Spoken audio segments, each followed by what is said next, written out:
Hinimok ni Vice President Sara Duterte si Michael Maurilio o alias Rene na kasuhan din sa korte si Senador Risa Hontiveros. Ito'y kasunod ng pagbawi ni alias Rene sa kanyang mga akusasyon noon laban kay Pastor Apollo Kibuloy at sa pamilya Duterte, kung saan ibinahagi o ibinunyag pa nito na binayaran umano siya ni Hontiveros. Ayon sa Vice Presidente, seryoso ang ibinunyag ni alias Rene, kaya marapat lamang na magsalita rin ito sa korte.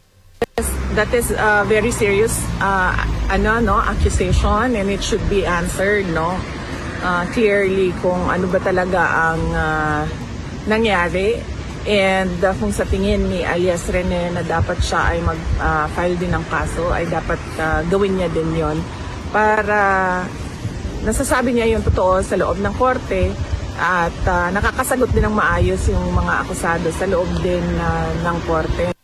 Magugunit ang sinampahan ni Hontiveros ng reklamong cyber libel si alias Rene kaugnay sa mga sinabi nito laban sa kanya. Samantala, isiniwalat din ni VP Sara na binanggit ni alias Rene sa isang affidavit na nakasama nito ang mga witness umano ng International Criminal Court kung saan siya pinatira ni Senador Hontiveros. Una nang nanindigan ang senadora na pawang kasinungalingan ang lahat ng mga sinabi ni Rene sa kanyang viral video.